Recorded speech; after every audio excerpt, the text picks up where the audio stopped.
নমস্কার। স্বামী বিবেকানন্দ বললেন, কিভাবে আমরা নিজেদের লক্ষ্যে পৌঁছতে পারি, কি করলে আমরা অতি সত্বর নিজেদের লক্ষ্যভেদ করতে পারব। আসুন আজ আপনাদের শোনাই সেই কাহিনী। আপনারা শুনছেন প্রণমামী জগৎজননী থেকে।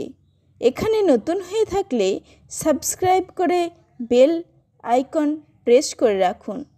এখানকার আলোচনা ভালো লাগলে লাইক, কমেন্ট ও শেয়ার করুন। শুনতে থাকুন পুরো আলোচনা। আর দেরি না করে শুরু করছি।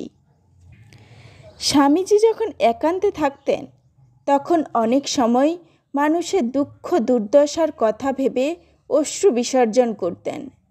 তার বিদেশ থেকে ফিরে আসবার পরের ঘটনা। বলরাম বসুর বাড়িতে স্বামীজির সঙ্গে দেখা করতে এসেছেন স্বামী তুরীয়ানন্দ।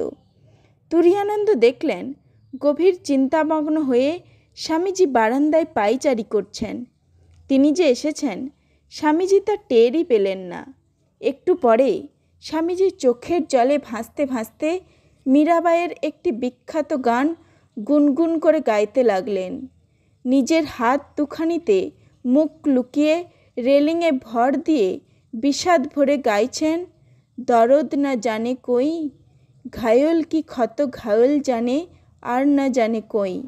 আমার ব্যথা কেউ জানে না, যে আঘাত পেয়েছে সেই বোঝে তার কি যন্ত্রণা, আর কেউ বোঝে না। গানের সুরের সঙ্গে সঙ্গে দুঃখ ও বিষাদ যেন চারদিকে ছড়িয়ে পড়েছিল। তুরীয়ানন্দ বুঝতে পারলেন জগতের মানুষের দুঃখের কথা ভেবে স্বামীজি নিভৃতে অশ্রু বিসর্জন করছেন। তিনিও চোখের জল সংবরণ করতে পারলেন না। স্বামীজি দ্বিতীয় এবং শেষবারের মতো পাশ্চাত্যে এসেছেন। আমেরিকায় একদিন তিনি একটি নদীর ধারে বেড়াচ্ছেন।